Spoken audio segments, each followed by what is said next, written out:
اس کا تقریباً جو جنوبی نصف حصہ ہے اس میں اسلام 712-13 عیسوی میں آ گیا تھا محمد ابن قاسم رحمۃ اللہ علیہ کے ذریعے سے، لیکن یہ کہ یہاں پر اسلام کو کوئی پوری طریقے سے قدم جمانے کا موقع نہیں مل سکا، اس لیے کہ وہی ملوکیت کا معاملہ، چونکہ قلب اسلام میں اب اصل خلافت کے بجائے ملوکیت قائم ہو چکی تھی، اور ملوکیت اسے کبھی پسند نہیں کرتی کہ کوئی شخص اتنا پاپولر ہو جائے کہ کسی وقت اندیشہ ہو کہ وہ بادشاہت کے لیے بھی خطرہ بن جائے، لہذا محمد بن قاسم رحمۃ اللہ علیہ کو ریکال کیا گیا، واپس بلایا گیا، شہید کر دیا گیا۔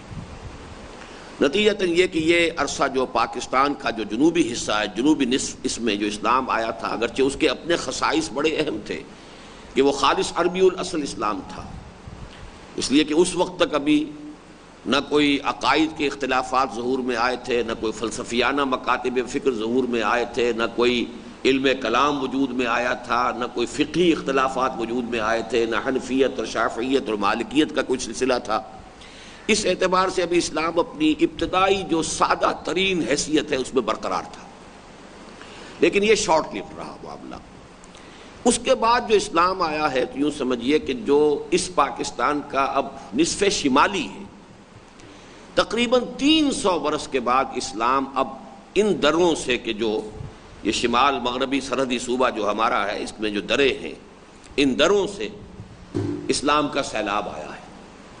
چنانچہ تقریباً 1000 عیسوی کے لگ بھگ یہ علاقہ جس میں میں اور آپ اس وقت بیٹھے ہوئے ہیں، یہ تو اسلامی سلطنت میں شامل ہو چکا تھا، اس لیے کہ غزنوی کے دور میں یہ علاقہ مستقل اسلامی ریاست کا حصہ بن چکا تھا۔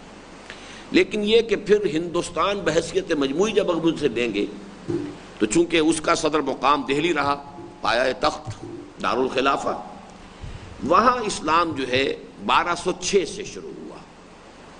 یہ اسلام جو آیا ہے اس عرصے میں، اس کے بھی کچھ خصوصیات ہیں۔ ایک تو یہ کہ اس میں حنفیت ایک فقہ کی حیثیت سے بہت پختگی جو ہے اسے حاصل ہو چکی تھی۔ عقائد میں ماتریدی عقائد، اشعری عقائد، پھر یہ کہ تصوف کے سلسلے، ان میں خاص طور پر کچھ وجودی تصوف، وحدت الوجود کے تصور کے ساتھ، یہ چیزیں جو ہے اس اسلام میں کہ جو بعد میں اس سرزمین میں آیا ہے، یہ اس کے خصائص سے لازمی ہے، اجزائے لا ینفک ہے۔ 1206 تک سے شروع ہو کر دہلی میں مسلمانوں کا دور حکومت نظری طور پر یہ کہا جائے گا کہ 1857 میں ختم ہوا۔ یہ گویا کہ 651 برس، 650 برس بنتے ہیں۔ ان 650 سالوں میں اصل میں جو مسلمانوں کا اقتدار کہنا چاہیے وہ در حقیقت 350 برس کا ہے، یا یوں سمجھیے کہ 350 نہیں بلکہ 2 حصوں میں تقسیم کیجئے کہ اس میں سے 300 برس یا 325 برس تو وہ ہیں کہ جن میں مختلف خاندان غلامہ سے شروع ہو کر پھر خلجی اور مختلف سادات اور لودھی، تغلق، یہ مختلف خاندان جو ہیں یہ 1526 تک یہاں حکمرانی کرتے رہے۔ 1526 میں پانی پت کی پہلی جنگ میں بابر نے آ کر ابراہیم لودھی کو شکست دی ہے، اس کے بعد سے دور مغلیہ شروع ہوا 1526 سے 1857 تک۔ اس کا آپ 2 حصے اگر کریں گے، نصف کریں گے 2 حصے، تو پہلا حصہ جو ہے وہ در حقیقت مسلمانوں کی واقعی حکومت کا اور ایک مرکزی سلطنت کا ہے۔ بقیہ جو نصف ہے وہ تو پھر ایک عظیم عمارت کے کھنڈر بننے میں جو مراحل آتے ہیں، رفتہ رفتہ وہ گرتی ہے اور ویران ہوتی ہے، یہ اس کا دور ہے۔ اس لیے کہ 1757 میں پلاسی کی جنگ جو ہوئی ہے، اس کے بعد سے انگریز نے ہندوستان میں قدم جمانے شروع کر دیے تھے، اور سلطنت مغلیہ کی جو ہے وہ ضعف پورے طور پر اس پر طاری ہو چکا تھا۔ پورے ہندوستان میں طوائف الملوکی تھی، چھوٹے چھوٹے علاقے، ان میں راجہ، ہندو راجہ بھی اور زیادہ تر مسلمان جو وہاں کے نواب تھے، اور ایک ایک کر کے پھر انہوں نے ایسٹ انڈیا کمپنی نے ان کو ہڑپ کرنا شروع کیا۔ تو 1757 سے لے کر 1857 تک در حقیقت یہ ایک درمیانی عرصہ ہے۔ یہاں پہ سب سے بڑی طاقت تو رفتہ رفتہ انگریز بنتے چلے گئے، لیکن بہرحال دہلی میں مغلیہ سلطنت جو ہے وہ ایک علامت کے طور پر باقی تھی، اس لیے 1857 میں کہا جاتا ہے کہ در حقیقت مغلیہ دور ختم ہوا ہے۔ یہ تو ایک تاریخی ہمارے سامنے ایک پس منظر آ گیا، یہ خاکہ بن گیا۔ اس میں خاص طور پر جو بات ہم مطالعہ کر چکے ہیں وہ یہ ہے کہ اسلام کے اعتبار سے جو تو اصل اسلام، اصل عربی الاصل اسلام، وہ تو گویا کہ صرف وہی دور تھا کہ جو محمد ابن قاسم رحمۃ اللہ علیہ کے ذریعے سے اسلام ہندوستان میں آیا ہے۔ بعد میں جو اسلام آیا اس میں یہ فرقے بندی بھی شروع ہو چکی تھی، اس میں فقہی اختلافات بھی آ چکے تھے، اس میں امراء و سلاطین ایک طرف اور رجال دین دوسری طرف، یہ سنویت بھی پیدا ہو چکی تھی۔ وہ وحدت نہیں تھی کہ خلیفہ وقت جو ہے وہ مسلمانوں کا حکمران بھی ہے اور وہی ان کا سب سے بڑا مذہبی رہنما بھی ہے، وہی مسجد نبوی کا خطیب بھی ہے، جو گورنر ہوتا تھا کوفے میں وہی وہاں کی جامع مسجد میں خطبہ بھی دیتا تھا اور وہی وہاں کا گورنر بھی تھا۔ تو یہ جو ایک وحدت تھی جس میں سیاست اور دین ایک تھے، یہ ختم ہو چکی تھی، بلکہ وہ سنویت پیدا ہو چکی تھی کہ دنیاوی اقتدار اور حکومت کا معاملہ، سیاست کا معاملہ یہ تو چلے گا قبائلی عصبیت، جس قبیلے میں زیادہ طاقت ہے، جس کی لاٹھی اس کی بھینس۔ اگر مغلوں میں زیادہ قوت پیدا ہو گئی، یہ لودھیوں کو آیا شکست دی، اب ظاہر بات ہے کہ جو بھی جامع مسجد کے خطیب ہوں گے وہ پہلے خطبے میں اگر ابراہیم لودھی کا نام لیتے تھے، اب انہوں نے اس کا نام لینا چھوڑ دیا اور بابر کا نام لینا شروع کر دیا۔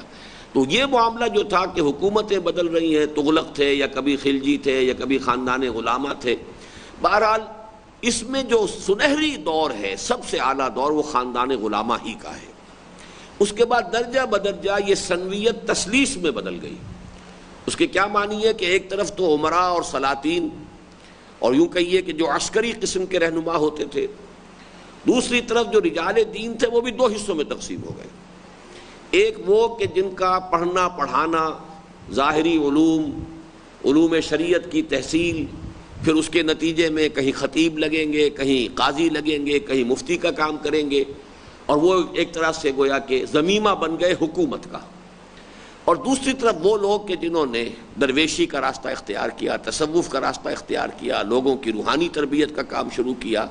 تو گویا کہ علماء اور صوفیاء یہ ایک مزید تقسیم ہو گئی ملت کی قیادت میں، کہ پہلے سنویت تھی، سیاست اور دین علیحدہ علیحدہ ہو گئے۔ اب دین کے بھی دو حصے ہو گئے، ایک علماء کا طبقہ ہو گیا، فقہاء، علماء، خطباء، فقہاء، مفتی حضرات، قاضی حضرات، میجسٹریٹس وہی ہوتے تھے، فیصلے وہی کرتے تھے۔ اور دوسری طرف یہ کہ وہ صلحاء یا صوفیاء، اولیاء اللہ کے جنہوں نے لوگوں کی روحانی جو ہے تربیت اور ان کے تزکیہ نفس کو اپنا موضوع بنایا۔ بہرحال یہ در حقیقت وہ ایک زوال ہی کے آثار تھے، ہوتے ہوتے یہ زوال انتہا کو پہنچا ہے۔ اور یہ عجیب ہے، ایک یوں سمجھیے آئرنی آف فیٹ جسے کہا جاتا ہے، کہ جب سیاسی اعتبار سے ہندوستان میں مسلمانوں کی گرفت سب سے زیادہ مضبوط ہوئی، یعنی اکبر اعظم کا دور، مغل اعظم، اتنی بڑی سلطنت جو ہے کبھی بھی اس سے پہلے نہیں رہی تھی۔ کوئی چھوٹے چھوٹے علاقے، کوئی جنوب میں، کوئی یہاں، کوئی وہاں رہتے تھے علیحدہ، ہندوؤں کے اپنے راجواڑے موجود تھے، لیکن اکبر کے زمانے میں آ کر جو ہے عظیم ترین جو ہے مملکت قائم ہوئی ہے اور مسلمانوں کی سلطنت۔ لیکن جب کہ سیاسی اعتبار سے مسلمان اس عروج کو پہنچے، اسلام انتہائی زوال کی حالت کو پہنچ گیا، یہاں تک کہ اکبر نے دین الہی جو ہے وہ بعض علماء جو اس کے درباری علماء تھے، ابو الفضل اور فیضی جو نورتنوں میں مشہور ہیں، تھے تو بہت بڑے عالم، بڑے فاضل لوگ، انہوں نے اس کو پٹی پڑھائی اور اس کے نتیجے میں اس نے اس فلسفے کو پیش کیا کہ دین محمد صلی اللہ علیہ وسلم 1000 سال کے لیے تھا، وہ 1000 سال کا دور ختم ہو گیا۔ گویا کہ دین محمدی صلی اللہ علیہ وسلم کا دور ختم ہو چکا ہے، اب ایک نئے دین کی ضرورت ہے، وہ دین اکبری یا دین الہی اس کا نام رکھا گیا۔ اس کو پھر پوری جو ہے اسٹیٹ پاور کے ساتھ، پورے ظاہر بات ہے کہ شہنشاہیت کا دور تھا، تو اس زمانے میں پورے قوت کے ساتھ جو ہے اسے نافذ کرنے اور پھیلانے کی کوشش کی گئی۔ یہ گویا کہ زوال کی انتہا تھی۔ لیکن یہاں سے پھر ایک تجدید کا عمل شروع ہو گیا، جس کو ہم الف ثانی، دوسرے 1000 سال کا تجدیدی کارنامہ کہتے ہیں۔ اس میں سب سے پہلے شیخ احمد سرہندی رحمۃ اللہ علیہ میدان میں آئے۔ تصوف کے میدان میں جو خراب باتیں آ چکی تھیں اور جو شریعت کی پابندی کے خلاف جو ہے استہزاء ہوتا رہتا تھا، اور وحدت الوجود کے جو غلط اثرات پڑ گئے تھے، اس سے پاک کر کے معاشرے کو وحدت الشہود کا ایک متقابل نظریہ سامنے لا کر اور اتباع سنت اس کی اہمیت کو دوبارہ جو ہے انہوں نے استوار کیا، اور واقعہ یہ ہے کہ اسی مرد مجاہد کی کوششوں کے نتیجے میں دین الہی جو ہے وہ دفن ہو کر رہ گیا، اور اس کا کوئی نام و نشان ہندوستان میں باقی نہیں رہا۔ تو اس اعتبار سے حضرت مجدد الفسانی رحمۃ اللہ علیہ، یہ جو اشعار میں نے اس سے پہلے بھی سنائے ہیں، بہت سے حضرات کو اب یاد بھی ہو گئے ہوں گے، کہ علامہ اقبال نے جو الفاظ ان کے بارے میں کہے ہیں، وہ ہند میں سرمایہ ملت کا نگہباں اللہ نے بر وقت کیا جس کو خبردار، یعنی ملت اسلامیہ کا جو جداگانہ تشخص تھا وہ ختم ہو رہا تھا، اس لیے کہ دین الہی یہ تھا کہ تمام جو مذاہب ہیں، ہندو مت بھی ہے، اسلام بھی ہے، یہ بھی ہے، سکھ بھی ہیں، فلاں بھی ہیں، بدھ بھی ہیں، جین بھی ہیں، ان سب کی تعلیمات ان کو جمع کر کے اور وہ ایک ملغوبہ تیار کیا جائے۔ اسی کی پھر اس کے کئی صدیوں کے بعد برہمو سماج کے نام سے ہندوؤں کے اندر ایک سماج قائم ہوا، برہمو سماج، مجلس ایزدی، کہ بس اللہ تو سب کا ایک ہی ہے نا، رام کہہ لو، اسے خدا کہہ لو، گاڈ کہہ لو، پرماتما کہہ لو، اللہ کہہ لو، جو بھی کہہ لو وہ سب کا ایک ہے۔ باقی یہ جو اختلافات ہیں یہ شریعتوں کی وجہ سے ہے، کہ یہ شریعت موسوی ہے، اس کی شریعت یہ ہے، یہ شریعت محمدی ہے، اس کے احکام یہ ہیں، یہ فلاں مت ہے، اس کی ریت اور روایات یہ ہیں۔ تو ان تمام چیزوں کو ثانوی حیثیت دے کر مجلس ایزدی، برہمو سماج، برہما اصل میں ہندی میں خدا کے لیے برہما، تو یہ برہمو سماج جو بعد میں آیا ہے، در حقیقت شروع میں یہی تھا کہ جو اکبر کے ذریعے سے دین الہی کے نام سے یا دین اکبری کے نام سے رائج کرنے کی کوشش کی، اور جس کا کہ خاتمہ کیا ہے حضرت مجدد الفسانی نے۔ اگر وہ نہ کرتے تو ہندوستان سے پھر اسلام کا جداگانہ تشخص ختم ہو جاتا۔ جیسے آپ کو معلوم ہے کہ بدھ مت پیدا ہوا ہندوستان میں، لیکن ہندوستان میں اب اس کے کوئی ٹریسز موجود نہیں، یہاں سے ایسا اس کو ملک بدر کیا گیا ہے کہ وہ آپ چلے جائیے فار ساؤتھ ایسٹ میں، فار ایسٹ میں، تو کتنے بدھ لوگ ہیں، بدھ مت کے ماننے والے، گوتم بدھ کے پیروکار، لیکن ہندوستان میں کوئی بدھزم جو ہے وہ باقی نہیں رہا۔ ایک زمانے میں یہ اس ملک کے اندر جو سلطنت تھی، یہ اسٹیٹ مذہب تھا، اسٹیٹ ریلیجن تھا، اشوک کے زمانے میں یہ پورا علاقہ جو ہے بدھ مت کے تحت تھا، لیکن ہندوؤں کے اندر یہ خاص صلاحیت ہے کہ وہ ایسیمیلیٹ کر کے کسی دوسرے مذہب کو اور اس کا نام و نشان ختم کر دیتے ہیں، کچھ چیزیں ان کی لے کے اپنے ساتھ شامل کر کے اور اس کا جداگانہ تشخص جو ہے وہ ختم کر دیتے ہیں۔ بہرحال یہاں سے الف ثانی کا تجدیدی کارنامہ شروع ہوا، پھر شاہ ولی اللہ دہلوی رحمۃ اللہ علیہ میدان میں آئے، انہوں نے پھر علوم اسلامی کی تجدید شروع کی، اور خاص طور پر قرآن کی طرف رجوع کی تحریک جو شروع ہوئی ہے وہ حضرت شاہ ولی اللہ دہلوی رحمۃ اللہ علیہ سے، اس کا ہم پھر تسلسل پڑھ چکے ہیں کہ 300 سالوں میں یہ تحریک کن کن مراحل سے ہو کر گزری، انہوں نے کیا کام کیا، ان کے 2 بیٹوں نے کیا کام کیا، بلکہ 3 بیٹوں کو کہنا چاہیے، اس لیے کہ شاہ عبد العزیز نے تفسیر عزیزی لکھی، اور شاہ عبد القادر اور شاہ رفیع الدین نے ترجمے کیے با محاورہ اور لفظی، اس طریقے سے یہ کام بڑھتا رہا۔ پھر یہ کہ جب یہاں انگریز آ گیا تو ایک نئے پرابلمز پیدا ہو گئے کہ اب عیسائی مذہب کی تبلیغ بھی شروع ہو گئی، لہذا اس سے مسلمان کس طریقے سے عہدہ برا ہوئے، یہ ساری چیزیں ہم پڑھ چکے ہیں۔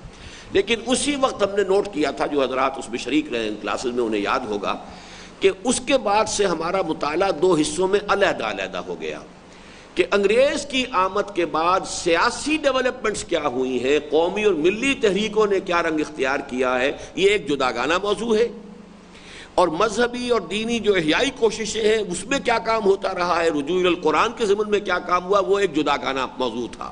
یہ دوسرا موضوع جو ہے ہم اس کا مطالعہ کر چکے ہیں۔ آج در حقیقت ہم جو بیٹھے ہیں تو یہ انگریز کی آمد کے بعد ہندوستان میں مسلمانوں کا قومی اور سیاسی معاملہ جو ہے، جن خطوط پر آگے بڑھا ہے، جو اختلافات پیدا ہوئے ہیں، جو تفرقہ ہوا ہے، جو مختلف مکاتب فکر سامنے آئے ہیں، ان کا ایک قومی اور سیاسی اعتبار سے ہم جائزہ لے رہے ہیں۔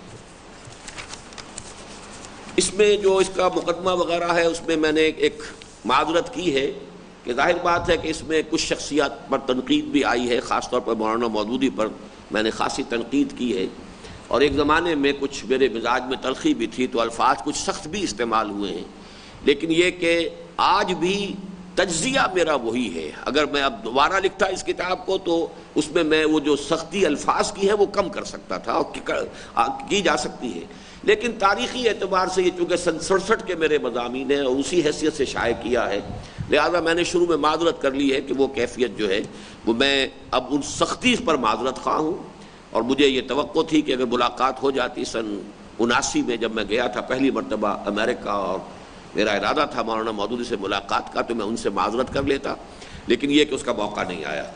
بہرحال اب اس وقت صفحہ 9 کھول لیجئے۔ تحریک پاکستان کا تاریخی پس منظر اور اس میں قومی و مذہبی عوامل کا تناسب، یہ ہے اصل میں ہمارا موضوع۔ اگر کوئی یہ کہے کہ پاکستان اسلام کے نام پر حاصل کیا گیا تھا تو پورے ملک میں شاید کوئی ایک شخص بھی ایسا نہ نکل سکے جو اس کی تردید کرے۔ کوئی بہت ہی ڈھیٹ آدمی ہوگا تو اس کو وہ چیلنج کر سکتا ہے، ورنہ یہ ہے کہ پوری دنیا میں بھی مانا جاتا ہے کہ پاکستان اسلام کے نام پر قائم ہوا ہے۔ ایک مسئلہ دوسرا ہے جو آگے آئے گا کہ تحریک پاکستان کا اصل محرک کیا تھا، یہ بالکل دوسرا مسئلہ ہے۔ لیکن جو نعرہ لگا، جو بھی اس کے لیے لوگوں کے جذبات کو اپیل کیا گیا، وہ بہرحال اسلام کے نام پر ہوا ہے، تو وجود میں یہ آیا ہے پاکستان کے نام پر۔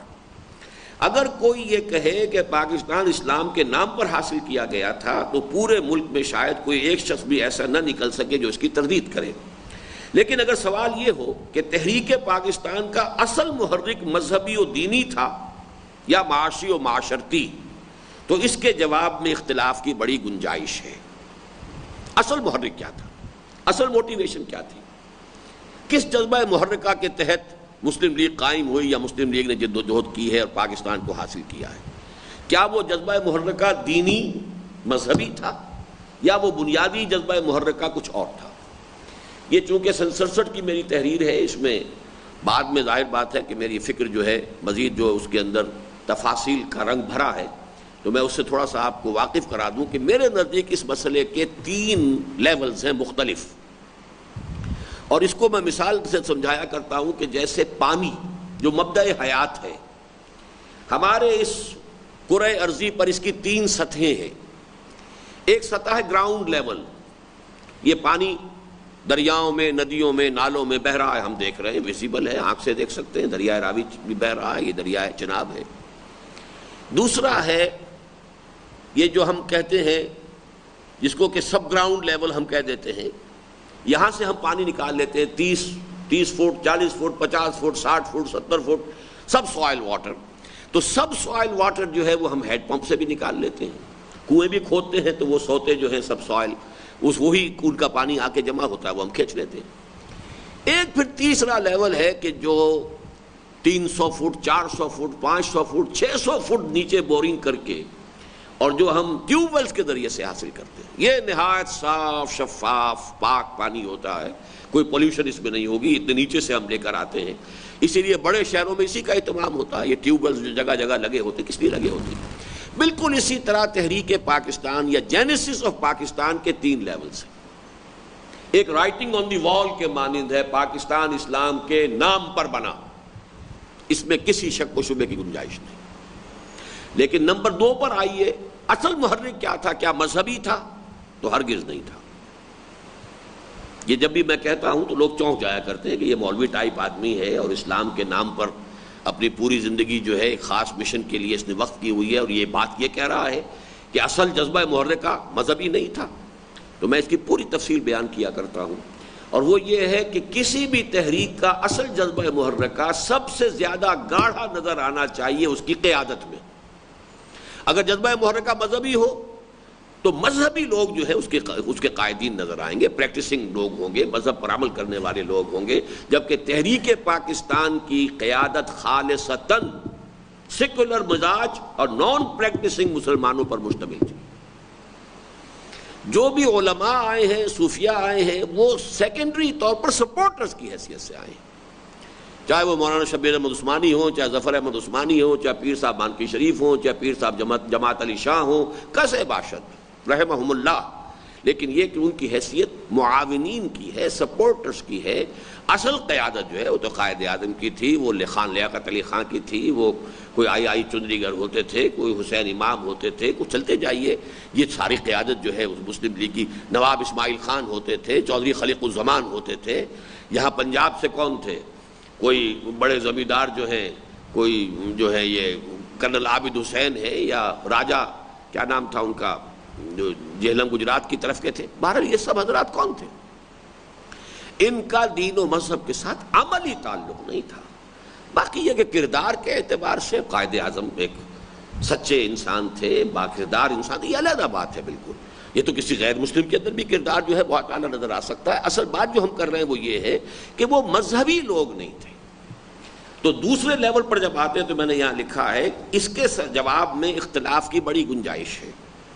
حال ہی میں لاہور کے ایک انگریزی روزنامے یعنی پاکستان ٹائم، جب حال سے مراد یہ ہے 1967 کا حال ہے یہ، تو اب آج کے اعتبار سے یہ کتنے سال پرانا ہو گیا؟ 27-28 برس پرانا. کہ کالموں میں پاکستان کے ایک مشہور و معروف کالم نویس زید سلیری صاحب ابھی تک ماشاءاللہ زندہ ہیں، وہ نے اس بحث کو چھیڑا ہے اور اس رائے کا اظہار کیا ہے کہ تحریک پاکستان ہرگز ایک مذہبی تحریک نہ تھی، بلکہ دراصل اس کے پیکر میں بر صغیر کے مسلمانوں کی صرف قومی امنگوں کا اظہار ہوا تھا. یہ زید سلیری صاحب کے الفاظ ہیں 1967 کے پاکستان ٹائمز میں جب یہ چھپا ہے مضمون. بہت سے لوگوں کے نزدیک ان کالم نویس صاحب کی بات شاید اس لیے قابل توجہ نہ ہو کہ وہ حکومت کے ملازم ہیں. مارچ 1967 میں وہ باقاعدہ حکومت کے ملازم تھے.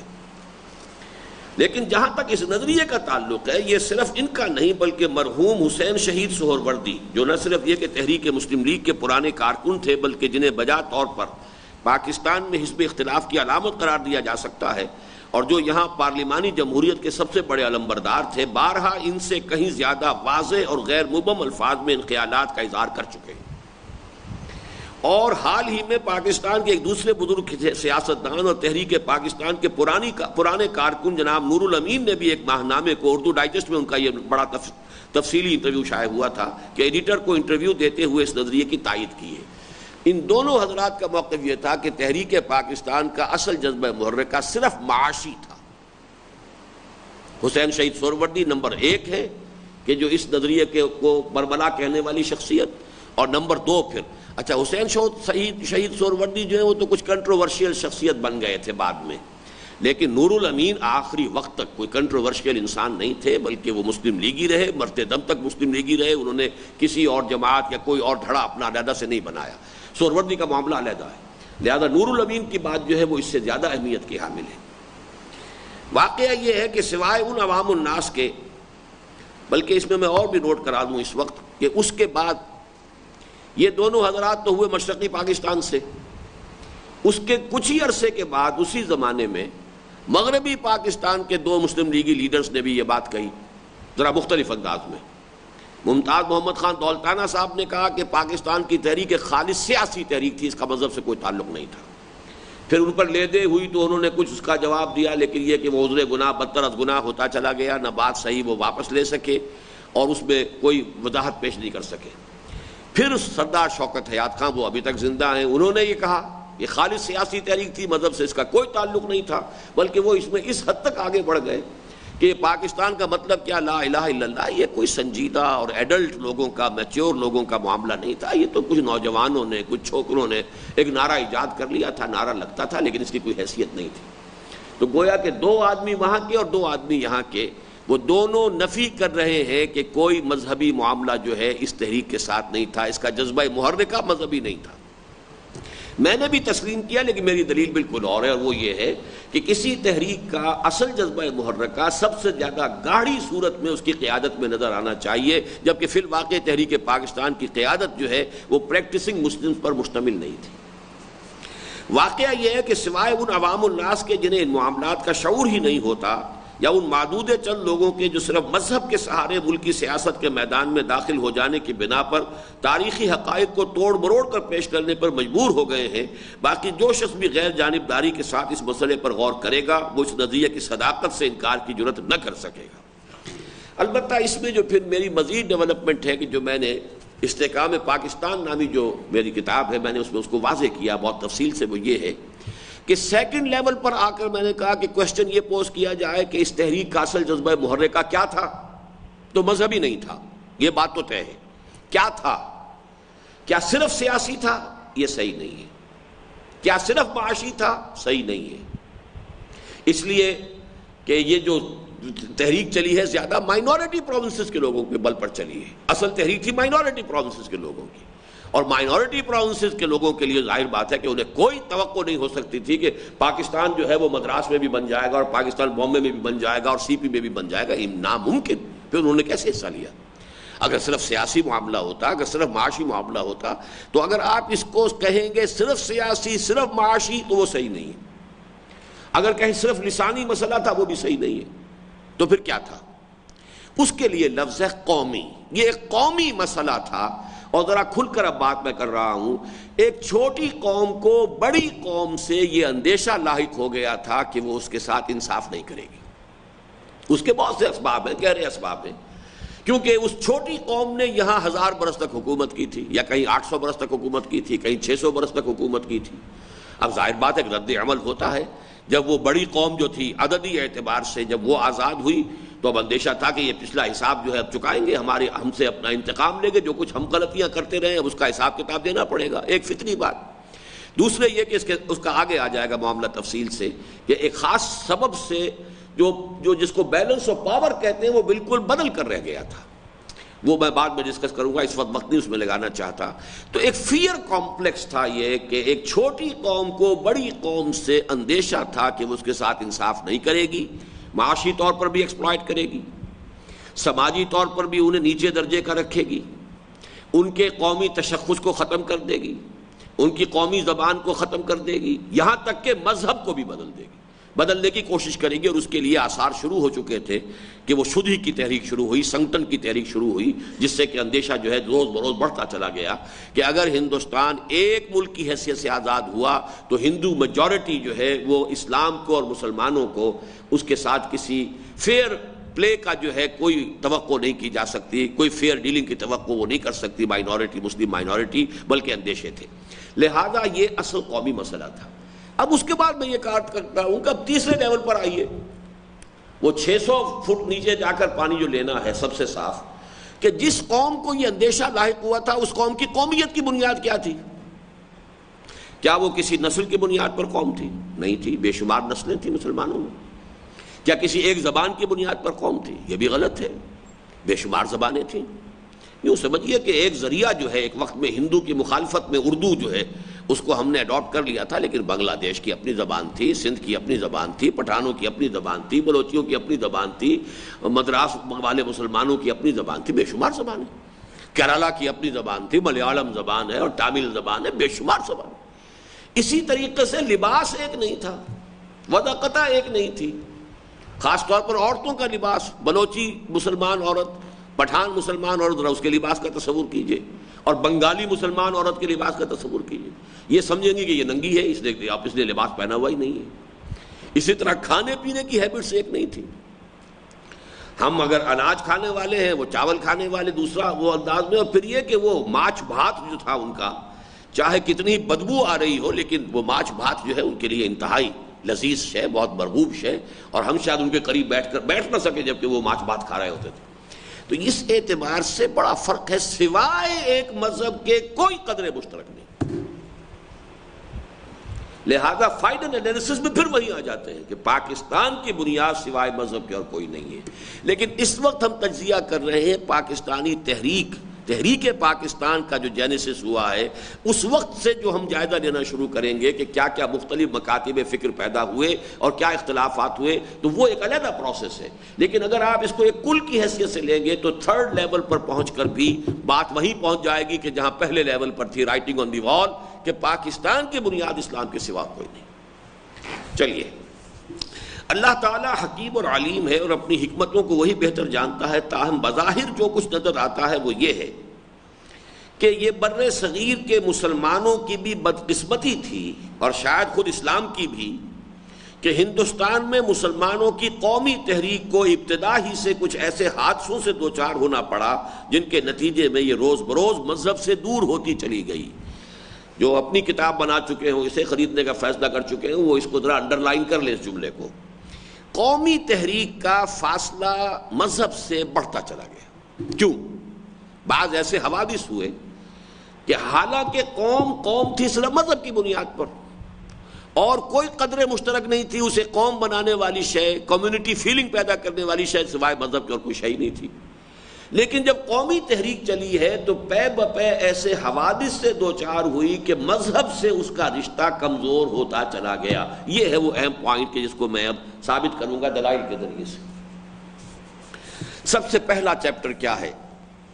واضح رہے کہ بر صغیر میں، اور اب میں نے ایک ترمیم کی ہے کہ میں اب ہندوستان کے لیے بر صغیر کا لفظ استعمال نہیں کرتا، بر عظیم کا کرتا ہوں، لیکن یہ 67 کی تحریر ہے.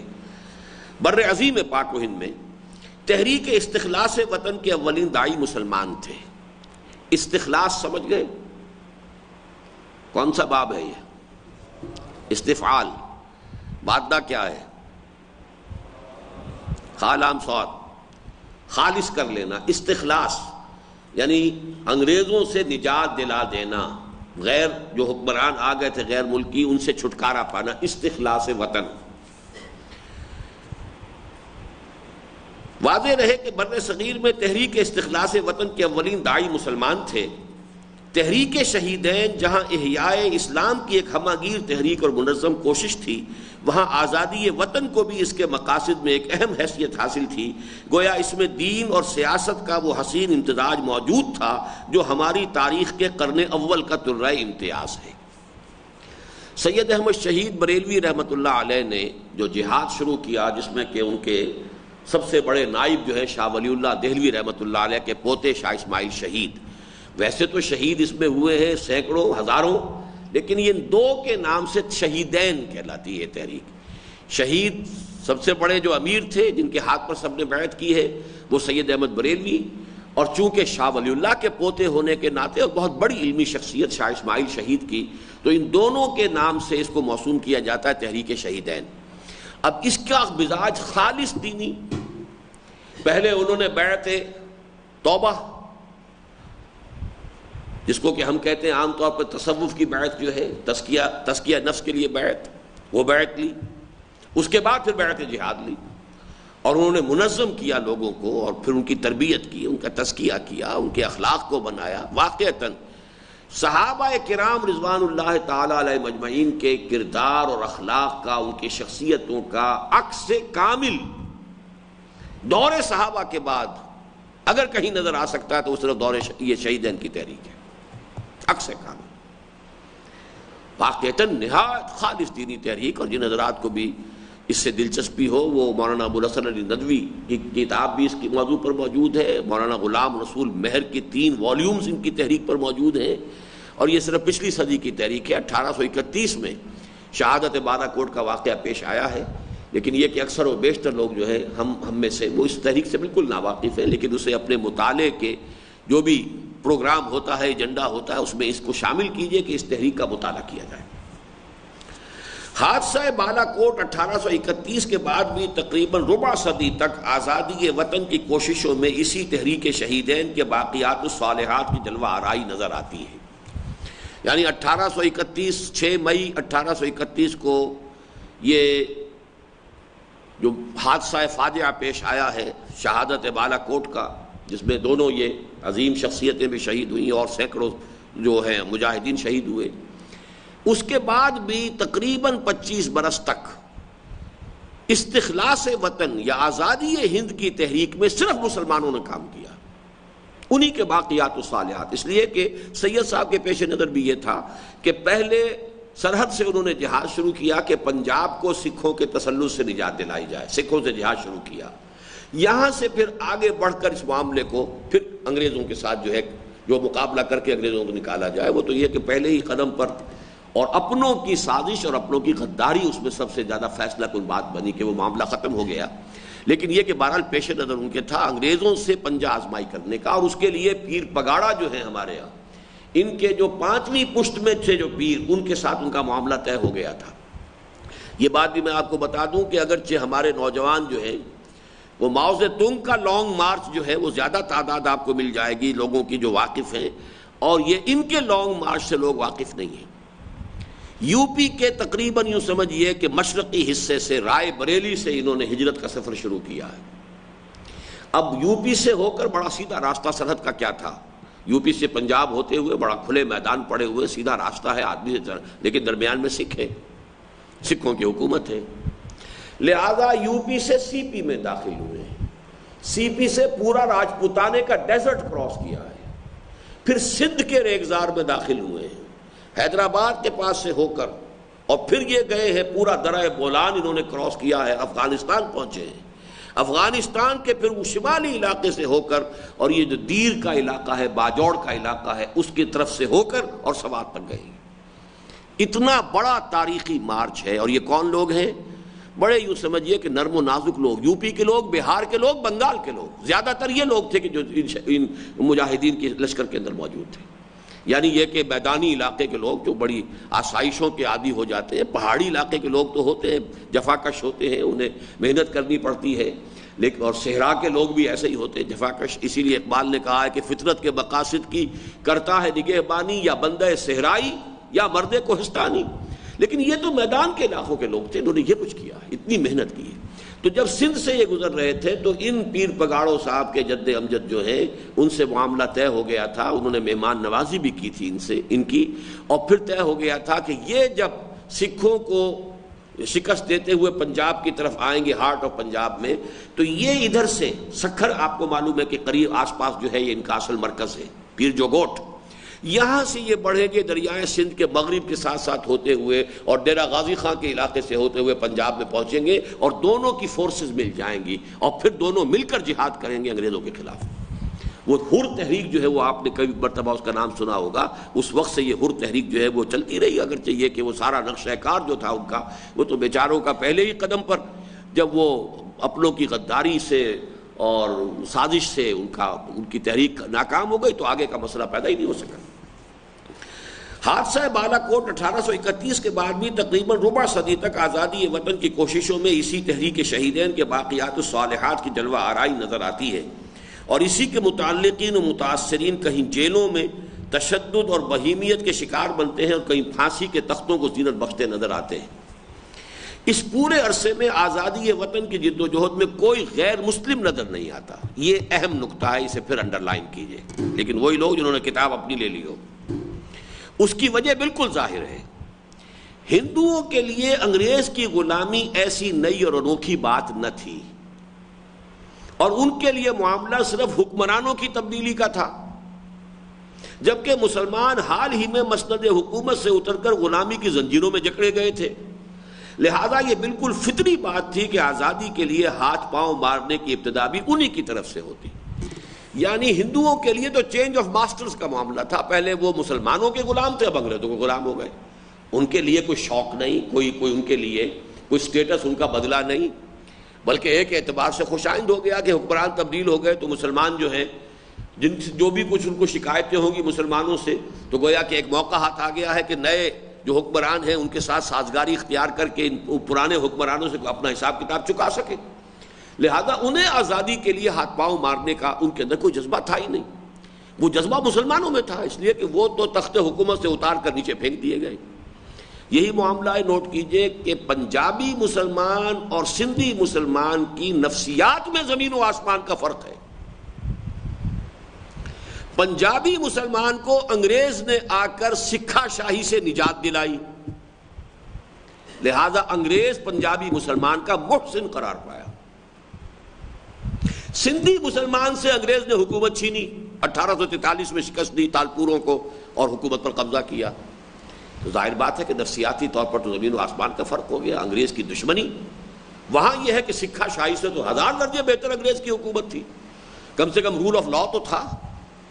وہاں تو سکھا شاہی کا تو مطلب ہی ہے کہ جہاں نہ کوئی قانون، نہ قاعدہ، نہ کسی انداز کے اندر کوئی داد رسی ہو سکتی ہے، کہیں پر کوئی فریاد نہیں ہو سکتی. سکھا شاہی تو سکھا شاہی سے نجات دلائی ہے انگریز نے مسلمانان پنجاب کو اور صوبہ سرحد کے بھی درمیانی علاقے کو. اس لیے کہ صوبہ سرحد کے یہ درمیانی اضلاع جو ہیں پشاور، مردان اور کوہاٹ، یہ تینوں بھی یہ سکھوں کے زیر حکومت تھے. ایک زمانے میں سکھوں کی دہشت کا یہ حالت تھا کہ کابل میں مائیں جو ہے اپنے بچوں کو ڈرایا کرتی تھی، چپ شو، ہری سنگھ نلوا بھی آیت، جیسے ہمارے ہاں کہتے ہیں چپ ہو جاؤ، وہ ہابو آ رہا ہے یا کوئی وہ فلاں آ رہا ہے، ڈرانے کے لیے کسی کا نام لیا جاتا ہے کہ بچہ چپ ہو جائے، خوف زدہ ہو جائے. تو چپ شو، ہری سنگھ نلوا بھی آیت، نلوے کا وہ روب تھا ہری سنگھ نلوے کا، اور یہ کابل تک تھا. پورا یہ علاقہ جو ہے سکھوں کی وہ ایک عملداری تھی. تو انگریز نے آ کر اس علاقے کے مسلمانوں کو سکھا شاہی سے نجات دلائی، لہذا یہاں کے مسلمان میں انگریز کے لیے وفاداری، احسان مندی کے جذبات پیدا ہوئے. اسی کو اس نے بھڑکا کر یہیں سے اپنی فوج کی جو بھرتی زیادہ لی ہے، اس لیے کہ یہاں سے انہیں فیتھفل لوگ ملنے کی توقع تھی. سندھوں کے بارے میں مشہور کر دیا نان مارشل ریس ہے اور ان کے لیے بھرتیاں بند.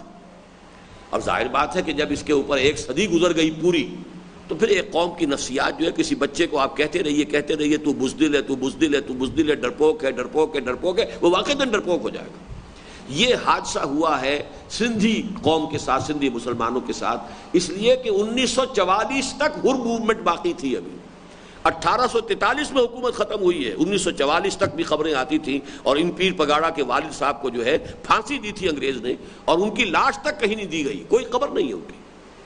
کبھی کسی اسٹیشن پہ حملہ کر دیا، انگریز کو چین سے نہیں بیٹھنے دیا ہروں نے. تو یہ جو ہے فرق نوٹ کیجئے کہ ہندوستان کے مسلمانوں میں، جو پاکستان کے یہ دو بڑے صوبے ہیں، ان کے مسلمانوں کی ذہنیت میں جو فرق ہے، نفسیاتی کیفیت میں جو فرق ہے، اسی کو آپ زیادہ بڑھا لیجئے. یہی فرق تھا ہندو اور مسلمان کی ذہنیت میں بحثیت مجموعی. مسلمانان ہند سے انگریز نے آ کر حکومت چھینی، لہذا ان میں بغاوت کے جذبات تھے. ہندو کے لیے معاملہ یہ تھا کہ وہ چینج آف ماسٹرز کا تھا، کوئی فرق نہیں تھا، لہذا اس نے وفاداری کا راستہ اختیار کیا. اب یہ دوسرا چیپٹر سمجھیے اس پچھلی صدی کی تاریخ کا. 1857 کے معرکہ آزادی وطن میں پہلی بار ہندوستان کے مسلمان اور غیر مسلم سب شانہ بشانہ اور دوش بدوش غیر ملکی استبداد کے خلاف نبرد آزما نظر آتے ہیں. یہ 1830-31 تحریک شہیدین، خالص اسلامی تحریک، دین کی بنیاد پر، ایمان کی بنیاد پر، تزکیہ نفس کی بنیاد پر، جہاد فی سبیل اللہ کی بنیاد پر.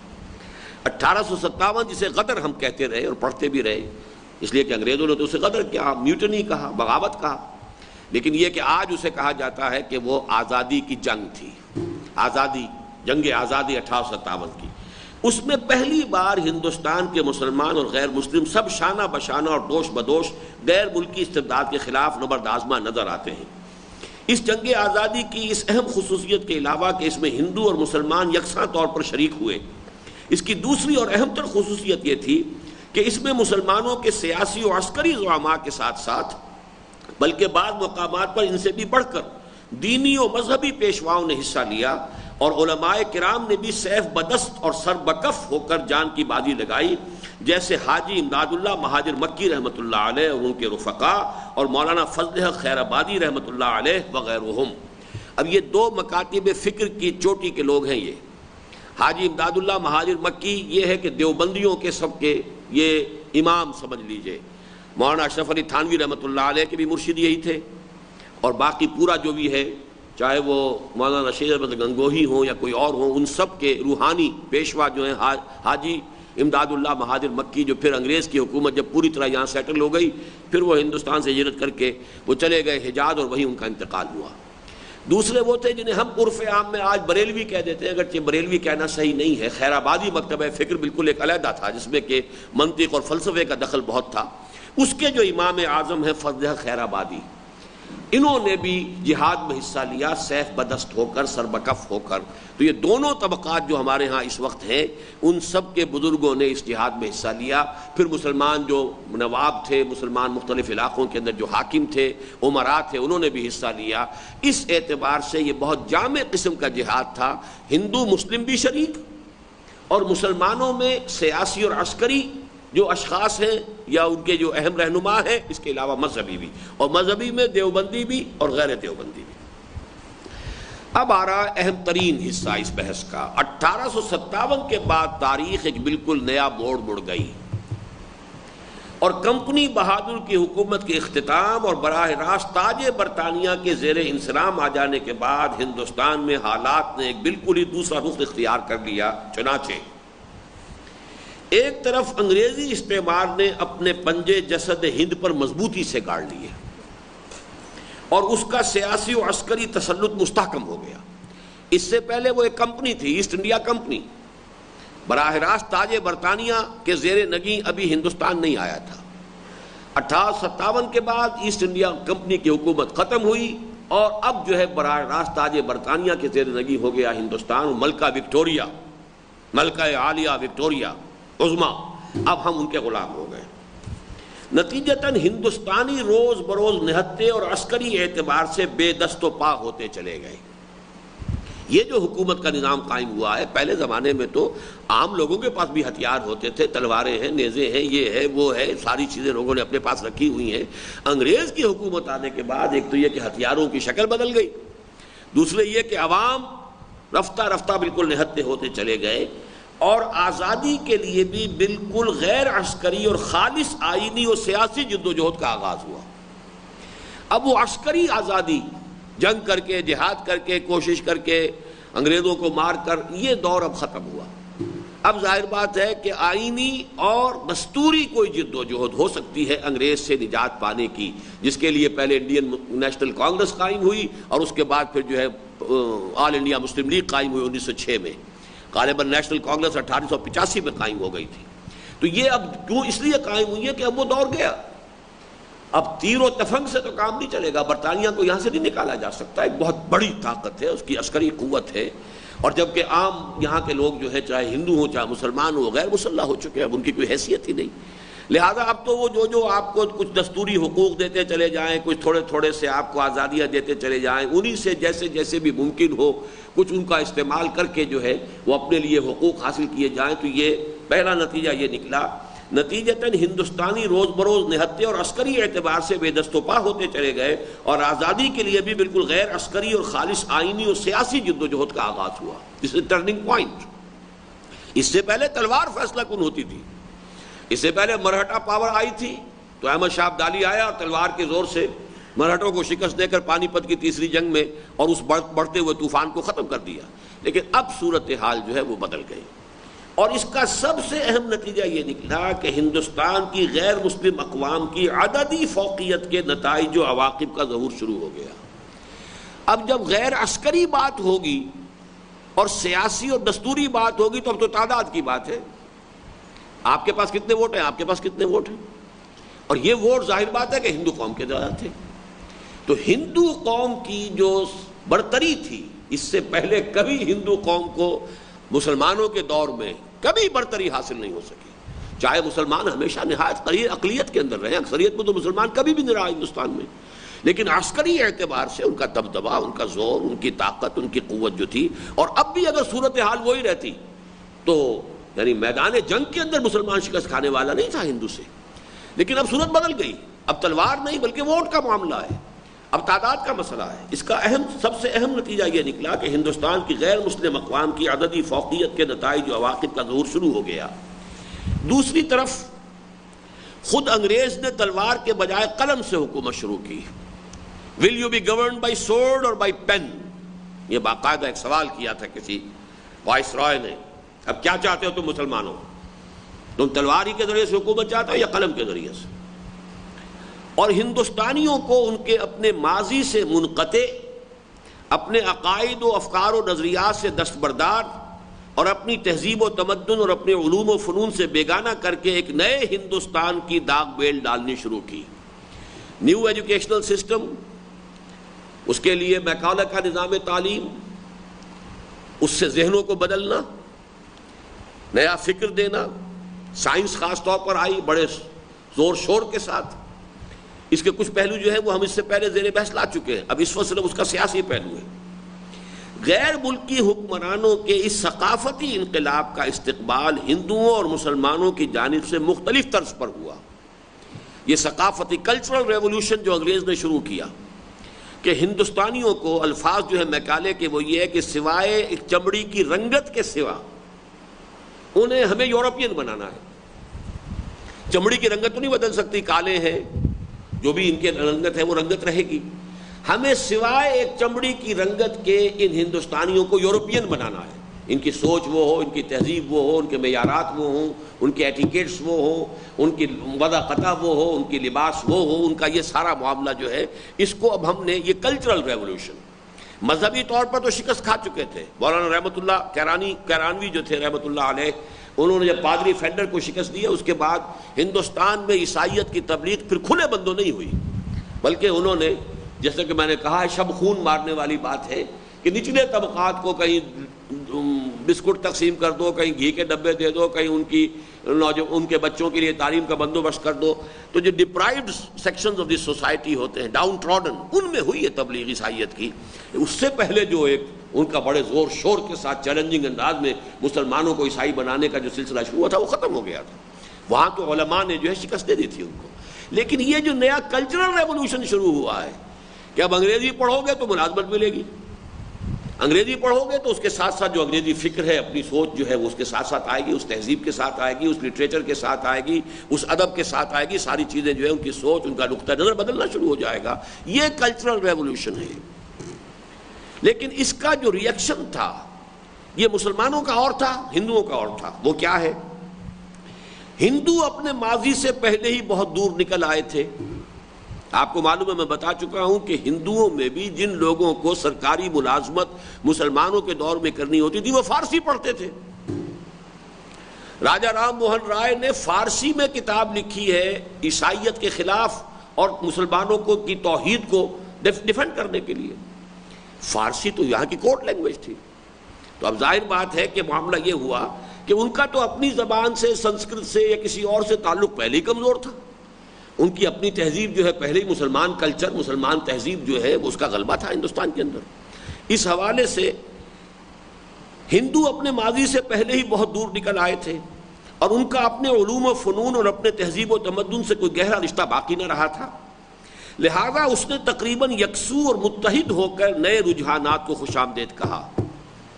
چنانچہ اب نوٹ کیجئے آپ کہ سب سے پہلے انگریز آیا بنگال میں، اور بنگالیوں نے انگریزی پڑھی، اور سارے ٹاپ موسٹ سائنٹسٹ ہندو پیدا ہوا ہے بنگال کے اندر۔ چیٹرجی اور بینرجی اور یہ اور بوس اور گھوش، ان کی کتابیں جو ہے وہ کیمسٹری کی ہو، فزکس کی ہو، فلاں کی ہو، انجینئرنگ کی ہو، میڈیسن کی ہو، یہ وہ لوگ تھے کہ جو انہوں نے پڑھا، پورے کھل کر انگریزی پڑھی۔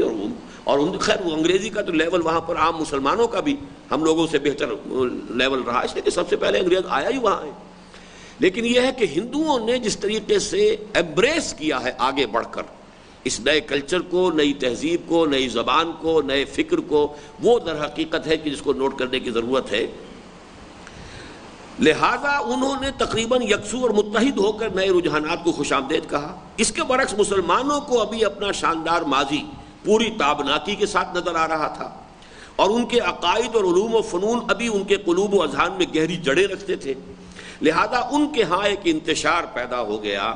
مسلمانان ہند کے ان طبقوں نے جو دین و مذہب سے زیادہ لگاؤ رکھتے تھے، بدلتی ہوئی ہوا کے ساتھ اپنا رخ تبدیل کرنے سے انکار کر دیا، اور وہ زندگی کی شاہراہ سے ہٹ کر گوشوں اور کونوں میں قال اللہ تعالیٰ اور قال الرسول کے درس و تدریس میں منہمک ہو گئے۔ جبکہ ہندوستان کی مسلمان قوم کا سواد اعظم چلو تم ادھر کو ہوا ہو جدھر کی کے نظریے کو اپنا کر نئے حالات کے مطابق بدلتا چلا گیا۔ یعنی گریٹ میجورٹی اس نے انگریزی پڑھنا شروع کیا، انگریزی اسکولوں میں داخلہ لیا، میٹریکولیشن ہو رہا ہے، یہ ہو رہا ہے، اس کے بعد جو ہے امتحانات پاس کر کے ملازمت میں جانے کیا، اور اس کے سوا کیا کرے دوسرے۔ اور ہندو جو ہے وہ بھی کر رہے تھے، ہندو یکسو ہو کر، لیکن مسلمانوں میں چونکہ مذہب کے ساتھ گہرا تعلق تھا، اور ایک طبقہ ان کا بڑا مؤثر ایسا تھا کہ جو اس نئی تہذیب کو قبول کرنے کے لیے کسی صورت تیار نہیں تھا، لہذا اس نے بائیکاٹ کیا۔ نہ انگریزی پڑھیں گے، نہ انگریزی تمدن اختیار کریں گے۔ کسی نے اگر میز کرسی پر بیٹھ کر کھانا کھا لیا تو یہ بھی گویا کہ کرسٹان ہو گیا، یہ تو گویا کہ اب مسلمان رہا ہی نہیں۔ کسی نے چمچ استعمال کر لیا تو کرسٹان ہو گیا۔ اس درجے جس کو سوشل بائیکاٹ کہا جاتا ہے کہ قطعاً ان کے انداز اختیار نہیں کرتے، ان کی وضع قطع اختیار نہیں کریں گے، ان کی زبان نہیں پڑھیں گے، ان کے علوم نہیں پڑھیں گے، ایک ٹوٹل بائیکاٹ۔ یہ ہمارے جو بہترین مذہبی طبقات تھے، مخلص ترین جو تھے مذہب کے اعتبار سے، وہ تو اس کام میں لگ گئے۔ سواد اعظم اب ادھر چل رہا ہے، وہ کیا کریں، ان کے لیے تو اب زندگی کا معاملہ ہے، زندگی گزارنے کا معاملہ ہے، ذریعہ معاش کا معاملہ ہے، لہذا وہ جو ہے اس نئے رو کو انہوں نے خوش آمدید کہا۔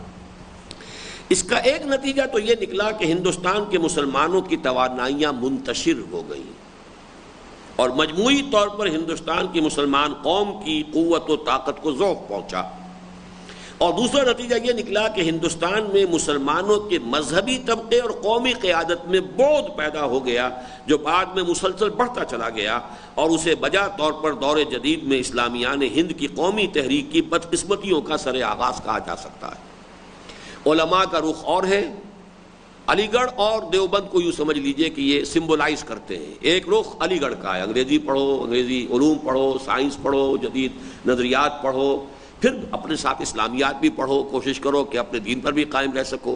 یہ کوشش تھی علی گڑھ کی، اور علی گڑھ کے طرز پر سمجھیے کہ اب مسلم اسلامیہ کالجز قائم ہو رہے ہیں، چاہے وہ لاہور کا ہے، پشاور کا ہے، کہیں اور کا ہے، اسلامیہ ہائی سکولز قائم ہو رہے ہیں۔ وہ سب یوں سمجھیے کہ جیسے ایک حدیث کے اندر آتا ہے کہ دنیا بھر کی کل مساجد جو ہیں وہ خانہ کعبہ کی بیٹیاں ہیں، اسی طریقے سے یوں سمجھ لیجئے کہ پورے ہندوستان میں اسلامیہ کالجز اور اسلامیہ ہائی سکول جو قائم ہوئے وہ علی گڑھ کی بیٹیاں اور پوتیاں ہیں یا نواسیاں ہیں۔ یہ ایک سلسلہ تھا۔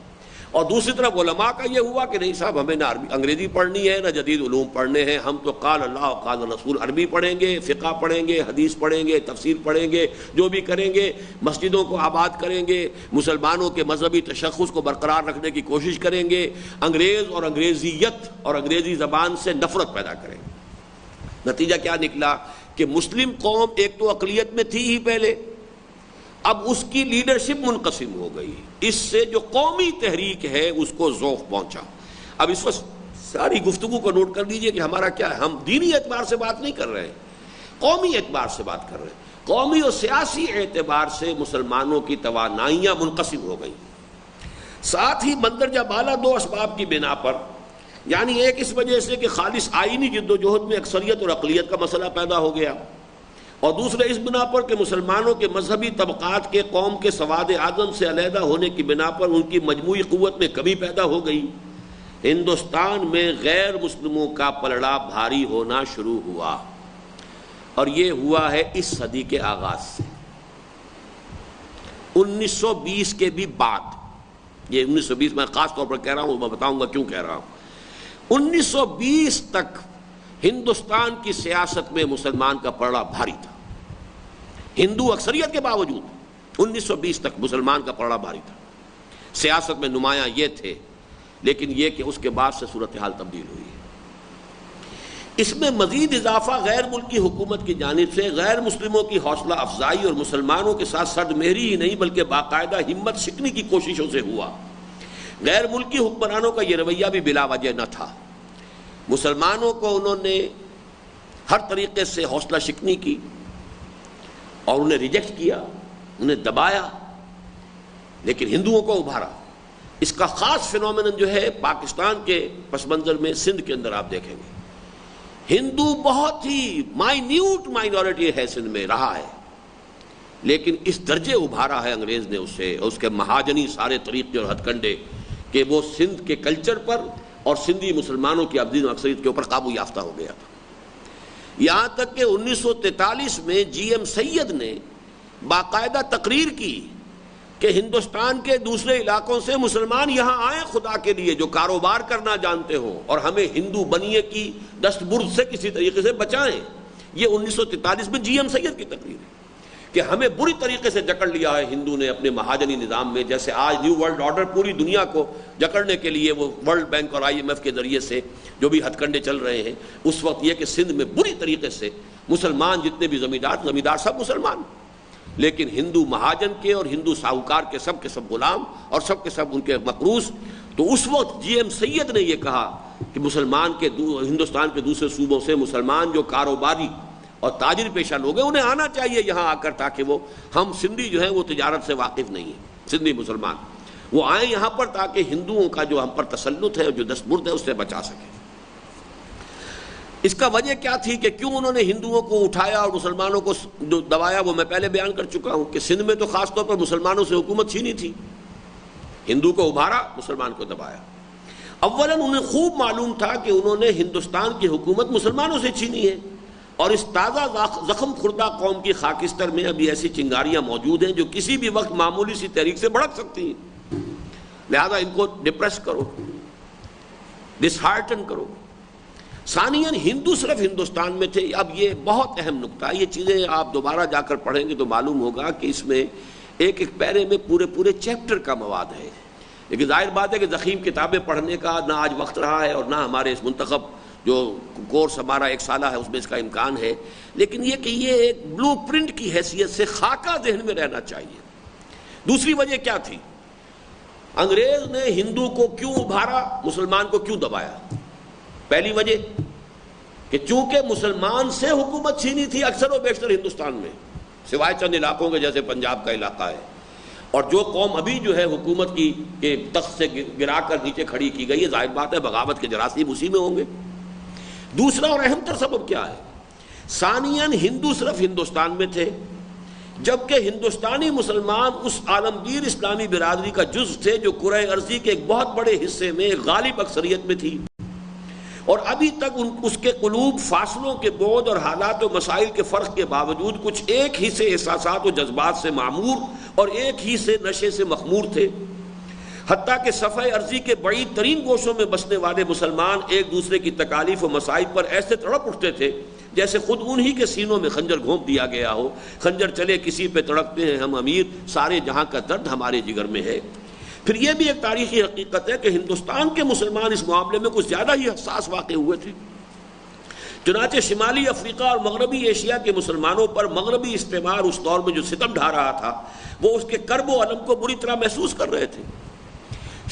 شمالی افریقہ میں اطالویوں کے ہاتھوں جو کچھ لیبیا کے مسلمانوں پر بیت رہی تھی، اور ٹریپولی میں وہ مسلمان بچی فاطمہ شہید ہوئی ہے، تو علامہ اقبال نے کیسی دلدوز نظم کہی ہے. اس سے پہلے ٹریپولی ہی میں جب جھنڈے جو ہے سرنگو ہیں مسلمانوں کے اطالویوں کے ہاتھوں، تو مولانا فراہی نے مرثیہ کہا ہے عربی زبان میں، این القرار وقد نکس علامنا بترابلس، قرار آئے تو کیسے آئے، ہمارے جھنڈے جو ہے ٹریپولی کے اندر وہ سرنگو ہو گئے.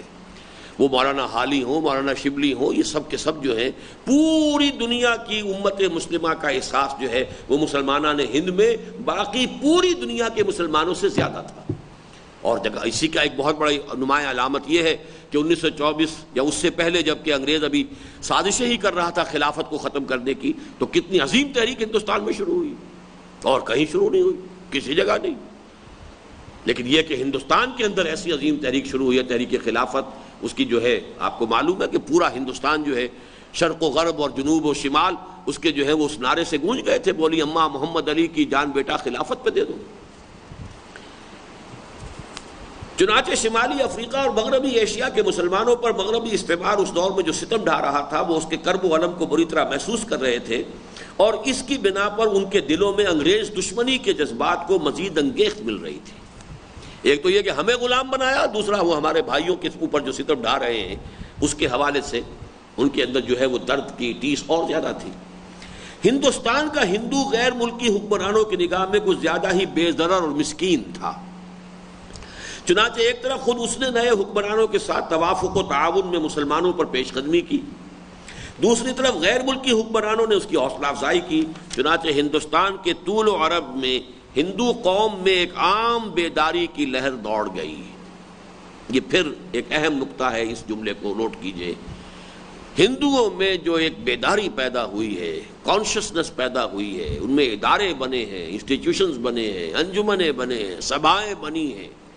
واقعہ یہ ہے کہ بڑی کریٹیو ایکٹیویٹی شروع ہوئی ہے پورے ہندوستان کے ہندوؤں کے اندر، اور یہ اسی لیے تاریخی عوامل یہ ہے کہ حکمرانوں نے انہیں سپورٹ کیا، مسلمانوں کو دبایا،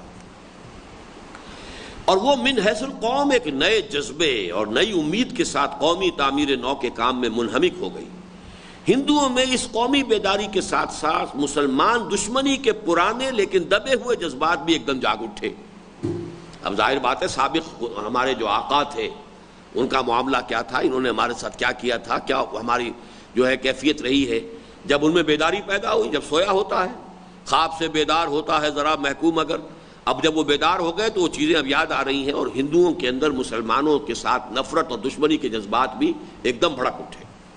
نتیجتاً یہ جملہ موٹا بھی لکھا گیا ہے، اہم بھی ہے، نتیجتاً انگریزی استعمار کے سائے میں ہندو امپیریلزم نے انگڑائیاں لینی شروع کی، اور اس طرح ہندوستان میں ہندو مسلم کشمکش کے دور جدید کا آغاز ہو گیا. یہ کشمکش جو شروع ہوئی ہے ہندو مسلم کانفلکٹ، پھر جو ہندو مسلم فسادات کی شکل اور انتہائی بڑے بڑے قتل عام ہوئے، پھر جو جس کے نتیجے میں بڑے عظیم جو ہے وہ تقسیم ہوا، یہ سب جو شروع کہاں سے ہوا ہے، اس کا پس منظر کیا ہے، کن فیکٹر سے اور کن عوامل سے اس کو تقویت حاصل ہوئی ہے، اس کا ایک جو بلو پرنٹ جس کو میں کہہ رہا ہوں وہ ذہن میں رکھیے۔ یہ کشمکش ابتدا ہی سے بہت شدید تھی، اور پوری ہندو قوم میں مسلمانوں کی تقریباً 800 سالہ غلامی کا رد عمل ایک دم پوری شدت کے ساتھ ظاہر ہونا شروع ہو گیا تھا۔ مسلمان قوم کے سواد اعظم نے اس ابھرتی ہوئی طاقت کے کچوکوں اور چڑھتے ہوئے سیلاب کے ریلوں کو محسوس کرنا شروع کیا۔ زندگی کے ہر میدان میں ہندوؤں نے منظم طریقے پر مسلمانوں پر عرصہ حیات تنگ کرنے کی کوشش کی، اور ان کے نفرت بھرے تعصب کا مظاہرہ ہر سمت ہونے لگا۔ یہی نہیں بلکہ ہندو امپیریلزم کا یہ فریب کچھ ایسے انداز اور جوش و خروش سے اٹھا کہ خطرہ محسوس کیا جانے لگا کہ کہیں ایسا نہ ہو کہ وہ ہندوستان کی پوری مسلم قومیت کو نگل کر بالکل نیست و نابود کر دے۔ یہ حالات تھے جن میں ہندوستان میں مسلم قوم پرستی کی تحریک نے قوت پکڑنی شروع کی، اور ہندوستان کے مسلمانوں کو اپنے قومی تشخص کے بقا کی فکر دامنگیر ہوئی۔ وہی قومی تشخص کے جس سے خطرہ لاحق ہو گیا تھا اکبر کے زمانے میں، ایک دوسری صورت میں مسلمانان ہند کو اپنے قومی تشخص کے لیے خطرہ محسوس ہونا شروع ہوا اس صدی کے ابتدا میں، تقریباً ربع صدی گزر جانے کے بعد۔ بدقسمتی سے اس موقع پر مسلمانان ہند کے مذہبی طبقوں اور خصوصاً تحریک شہیدین اور جماعت مجاہدین کے معنوی اور روحانی وارثوں نے حالات کے رخ کو سمجھنے میں سخت غلطی کی، اور وہ ہندوستان کی پوری مسلمان قوم کے سواد اعظم کے احساسات کا صحیح اندازہ کرنے میں بری طرح ناکام رہے۔ اب ان میں ذہن میں رکھیے، یہاں نام میں نے نہیں دیے، مولانا ابوالکلام آزاد، مولانا حسین احمد مدنی، اور یہ بہت بڑی جمعیت تھی، بہت بڑی جماعت تھی، جمعیت علماء ہند، بہت مؤثر، بڑی طاقتور۔ ان حضرات نے محسوس نہیں کیا کہ مسلمان عوام کا احساس کیا ہے، انہیں جوتا کاٹ رہا ہے۔ اس کے میں نے پھر اسباب کا تجزیہ کیا، کیوں نہیں محسوس ہوا۔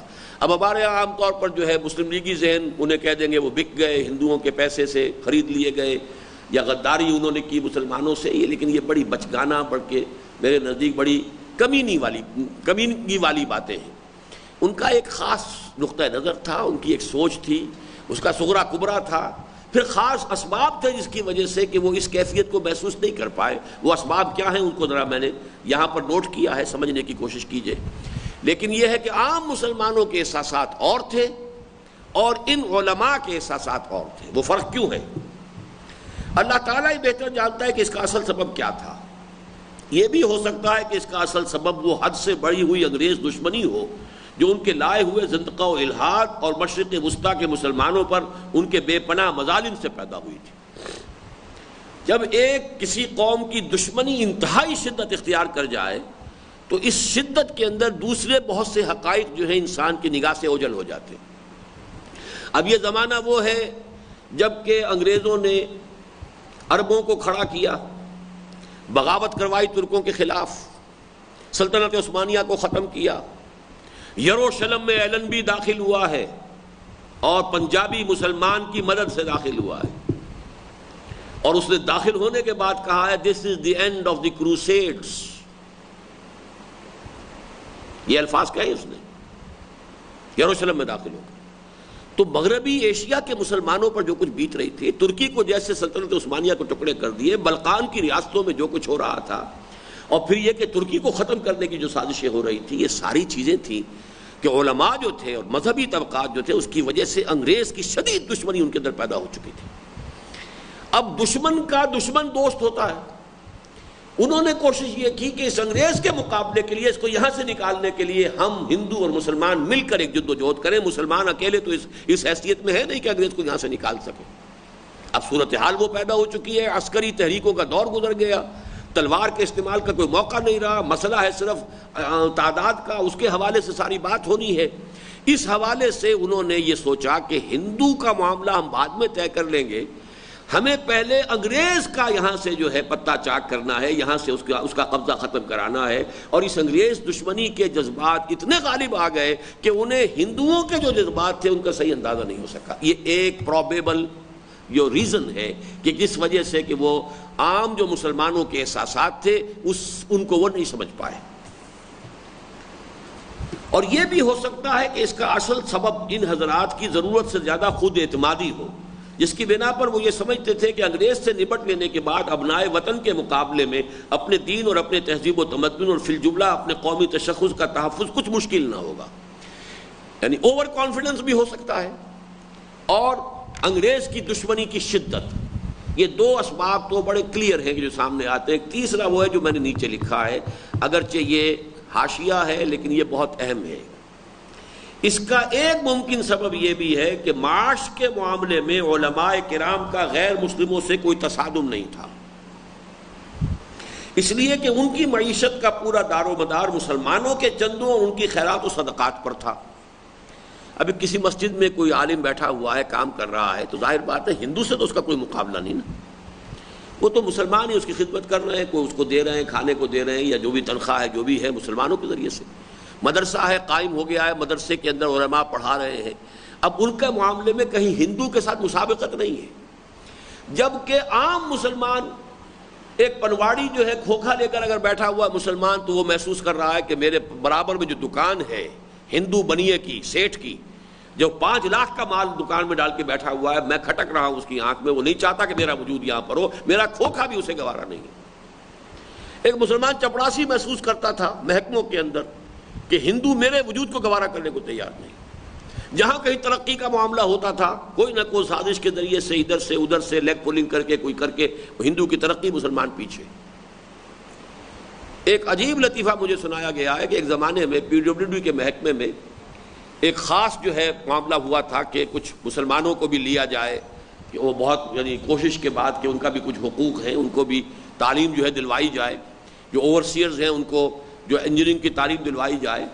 تو مسلمانوں میں سے جو چونکہ طے ہو گیا تھا کچھ تعداد ان کی بھی ہوگی، نہایت بوڑھے جو بالکل طے ہو چکا تھا کہ اب 1-2 سال میں ریٹائر ہونے والے، ان کو نامزد کیا گیا، اور ہندوؤں میں سے نوجوانوں کو بھیجا گیا رڑکی، تاکہ ہندو آئے گا کوالیفائی کر کے تو وہ ظاہر بات ہے کہ پوری زندگی کا کیریئر اس کا جو ہے. اور یہ خوش ہو رہے تھے مسلمان کہ دیکھو ہمارے اوپر کتنا کرم کیا انہوں نے، کہ میں ریٹائرمنٹ کے قریب ہوں لیکن میری ترقی کے لیے انہوں نے بندوبست کیا ہے. لیکن ان کی سازش اتنی تھی کہ یہ آئے گا 2 سال کے بعد ریٹائر ہو جائے گا، لہذا یہ ہمارے لیے ایک مستقل درسر نہیں ہے. ہمیں جو اپنی تعداد ہے جو دینی ہے ہندوؤں کی، کہ وہ تعداد پوری ہو، وہ دینی ہے نوجوانوں کی. اس درجے ان کے ہاں جو ہے آرگنائزیشن تھی. اس حوالے سے چونکہ یہ معاش کا معاملہ تھا، اس لیے کہ ان کی معیشت کا پورا دار و مدار مسلمان کے چندوں اور ان کے خیرات و صدقات پر تھا، جبکہ مسلمان عوام کو ہر میدان میں، خواہ وہ سرکاری ملازمتوں اور مختلف پیشوں کا معاملہ ہو، خواہ تجارت اور کاروبار کا، ہندوؤں کی جانب سے مسلمانوں کا گلا گھونٹنے یعنی اکنامک اسٹرینگولیشن کی کوششوں کا بالفعل تجربہ ہو رہا تھا. جوتا جسے کاٹتا ہے اسی کو محسوس ہو سکتا ہے، ورنہ اوپر سے آپ دیکھیں گے جوتا تو بڑا اچھا ہے، بہت ہی عمدہ بنا ہوا ہے، لیکن جسے کاٹ رہا ہے وہ کیسے پہنے اس کو. لہذا مسلمان عام آدمی جو ہے وہ تو محسوس کر رہا تھا ہندو کے جذبات کیا ہیں، جبکہ علماء کو اس کا کوئی تجربہ ہو نہیں سکتا تھا. ان کا جو چاہے وہ نہایت مخلص تھے، بہت کم تنخواہوں پر گزارا کر رہے تھے، یہ سب کچھ اپنی جگہ ہے، لیکن بہرحال ان کی مسابقت ہندوؤں سے تو نہیں تھی نا. ہندو جب سامنے آتا تھا مہاراج کہہ کے جو ہے ہاتھ جوڑ دیتا تھا، تو اس سے ان کو اور زیادہ تقویت حاصل ہوتی تھی کہ یہ تو ہماری بڑی عزت کرتا ہے، بڑا اہتمام کر رہا ہے، ہمارا اکرام کر رہا ہے. لہذا انہیں یہ خیال ہوتا تھا کہ بعد میں آج انگریز نکل جائے ذرا، پھر ہم ان سے نپٹ لیں. بہرحال ہوا یہ کہ ان حضرات نے اپنے لیے یہ راہ متعین کی کہ پہلے ہندوؤں کے ساتھ مل کر غیر ملکی حکمرانوں سے گلو خلاصی کرا لی جائے، ہندو مسلم معاملات اس کے بعد طے ہوتے رہیں گے. جبکہ بحیثیت مجموعی ہندوستان کے مسلمانوں نے اپنے لیے یہ لایا عمل طے کیا کہ وہ پہلے ہی سے تحفظات کے حصول کی جد و جہد کریں گے، اور اس امر کی سعی کریں گے کہ وطن اس طور سے آزاد ہو کہ اس میں ان کے جملہ حقوق اور فی الجملہ ان کے قومی تشخص کے تحفظ کی مکمل ضمانت حاصل ہو جائے. یہ ہے جہاں سے وہ بائیفرکیشن اور شدید ہو گئی کہ علماء دین کا رخ یہ ہو گیا، مسلمانوں کی بہت بڑی طاقت اور جو علماء کی ایک عظیم جماعت تھی وہ سب کانگریس کے ساتھ، مسلمانوں کے گویا کہ ہندوؤں کے ساتھ مل کر انگریز کو پہلے نکالنے کی جد و جہد میں شریک. سر فہرست ابوالکلام آزاد اور مولانا حسین بن مدنی. لیکن یہ کہ مولانا مدنی ایک شخص کا نام نہیں ہے، ایک بہت بڑی جماعت کی سربراہی تھی ان کی. جبکہ مسلمانوں کا سواد اعظم، پوری قوم، اس کے احساسات انہیں ہندوؤں سے خدشات کا احساس ہو رہا تھا. ان کی پوری کوشش مسلم لیگ کے جھنڈے تلے یہ ہوئی کہ ہمیں پہلے تحفظات ملنے چاہیے، ایشورنسز ہونی چاہیے، کوئی بات پہلے سے طے ہو جانی چاہیے کہ ہندوستان آزاد ہوگا تو اس طور سے ہوگا کہ مسلمان اقلیت جو ہے وہ ہندو اکثریت کے رحم و کرم پر نہ ہو. اب اس کے لیے کبھی 14 نکات آئے، کبھی کچھ اور آئے، کبھی کچھ اور آئے، ہوتے ہوتے وہ تحریک پاکستان تک بات پہنچی ہے کہ مطالبہ پاکستان کیا گیا ہے سن 40 میں. لیکن ظاہر بات ہے کہ یہ چیز جو ہے تدریجاً گزری ہے، مختلف مراحل سے مختلف تجاویز سامنے آتی رہی. اس طرح ہندوستان کی مسلمان قوم کے سواد اعظم اور اس کے مذہبی طبقات کے مابین بعد مزید بڑھ گیا، بلکہ آزادی کی جد و جہد میں یہ دونوں علیحدہ علیحدہ راہوں پر گامزن ہو گئے. جوں جوں وقت گزرا یہ بعد بڑھتا چلا گیا، اور بعد میں جیسا کہ عموماً ہوتا ہے اس میں ضد کا عنصر بھی شامل ہوتا چلا گیا، حتیٰ کہ پھر شدھی اور سنگٹن جیسی تحریکیں بھی رجال دین کی آنکھیں کھولنے میں ناکام رہیں. یہ چوتھا فیکٹر ہے کہ پھر ایک دفعہ آدمی ایک موقف اختیار کر لے تو پھر اس پر کچھ ضد بھی ہو جاتی ہے، کچھ اپنی عزت نفس بھی ہوتی ہے. میں نے یہ 2 پازیٹیو اور 2 نیگیٹو پوائنٹس بیان کیے ہیں یہاں. میں انہیں نہ تو بدنیت سمجھتا ہوں، نہ ہندوؤں کا زرخرید سمجھتا ہوں، نہ ابوالکلام کو، نہ مولانا مدنی کو رحمہم اللہ. لیکن یہ کہ مجھے اختلاف ہے ان سے، اختلاف شدید ہے. ان کے نقطۂ نظر سے، ان کی اسیسمنٹ سے میں سمجھتا ہوں کہ انہوں نے بڑی ٹھوکر کھائی، بڑی غلطی کی. اس میں 2 اسباب پازیٹیو. ایک تو یہ کہ انگریز دشمنی جو ہے ان کے اندر، اس کی شدت کی وجہ سے یہ ہندو کا جو فیکٹر ہے وہ ان کی نگاہوں سے اوجھل ہو گیا. نمبر 2 اوور کانفیڈنس کہ ہم مسلمان، ہم طاقتور، ہم یہاں حکومت کرتے رہے ہیں، اس ہندو کی کیا حیثیت ہے. اوور کانفیڈنس اور انگریز دشمنی کے اندر شدت 2 منفی ہیں کہ چونکہ ان کا کہیں معاش کے میدان میں مسابقت کا معاملہ ہندو کے ساتھ نہیں تھا تو ہندو کی اصل ذہنیت کا انہیں اندازہ نہیں ہو سکا. اور نمبر 2 کہ ذرا وقت گزرنے کے ساتھ ساتھ جب ہندو ذہنیت اپنے آپ کو پوری طرح ریویل کرنے شروع کر دیا، اس نے شدی کی تحریک شروع ہو گئی، ہزاروں مسلمان ہندو بنا لیے گئے، خاص طور پر میوات کے علاقے میں، جس کے نتیجے میں پھر یہ تحریک شروع ہوئی ہے تبلیغی جماعت کی. بے شمار لوگ جو ہیں گاؤں کے گاؤں، بستیاں کی بستیاں، پورے علاقے ہندو ہوتے چلے گئے، جیسا کہ اب ہوا ہے، دوبارہ ہوا ہے. راجستھان کے علاقے میں بہت بڑے پیمانے پر کنورشن ہوئی ہے. بلکہ ایک مضمون تو آیا تھا ہندوستان میں جس سے معلوم ہوا کہ علی گڑھ کے چاروں طرف، علی گڑھ شہر اپنی جگہ پر ایک جزیرے کی حیثیت سے قائم ہے، لیکن یہ کہ علی گڑھ کے آس پاس کے دیہات کے اندر بڑی کثرت کے ساتھ پورے دیہات مسلمانوں کے جو ہیں وہ انہوں نے کنورشن اختیار کیا اور ہندو مت اختیار کر لی. اب یہ تحریک شروع اس وقت ہو چکی تھی، لیکن اس وقت بھی یہ رجال دین جو ہے، علماء دین، ان کی آنکھیں نہیں کھلی، بلکہ یہ کہ اپنے موقف کے اوپر ایک طرح کا ضد کا ایلیمنٹ جو ہے اس کے اندر پیدا ہوتا چلا گیا. اس صورتحال کا سب سے اہم نتیجہ جس کی جانب بہت کم لوگوں کی نگاہ گئی ہے یہ نکلا کہ ہندوستان کے مسلمانوں کی قومی تحریک قوم کے بہترین افراد سے محروم ہو گئی. قومی تحریک اب ایک طرف یہ جماعتیں، یہ علماء کرام اور ان میں مخلصین کی بہت بڑی تعداد، اب یہ مسلم لیگ سے کٹ گئے، قومی تحریک سے کٹ گئے، کانگریس کو سپورٹ کر رہے ہیں.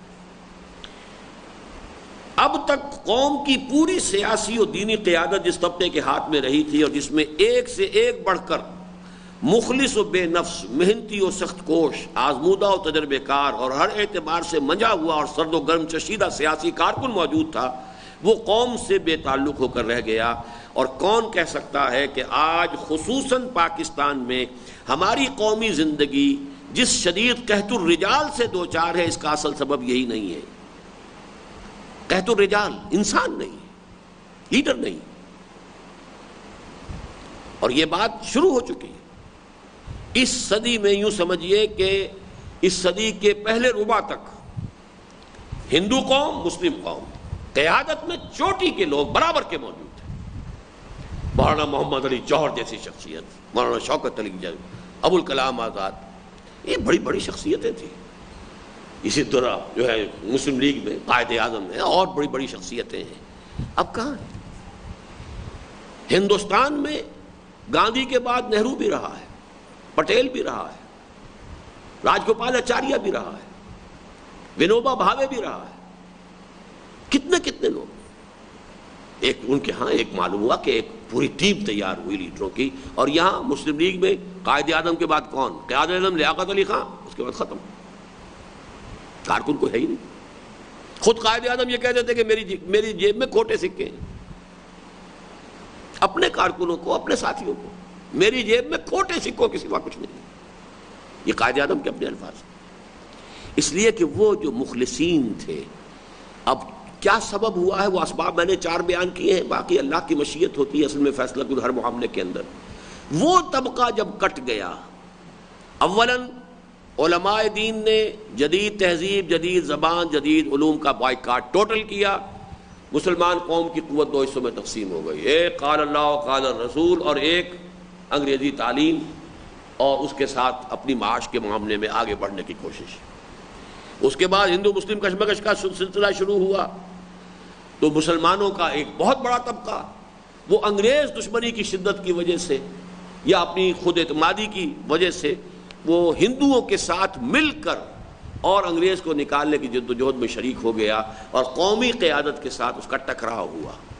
یہ 2 اسباب ہیں جس کے نتیجے میں مسلمانوں نے ہند کی قومی تحریک کو ذوف پہنچا ہے، جس کے نتائج بھی آج تک ہم بھگت رہے ہیں.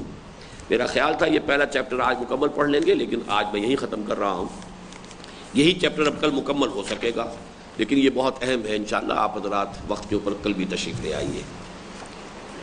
سبحانک اللہم و بحمدک نشہد ان لا الہ الا انت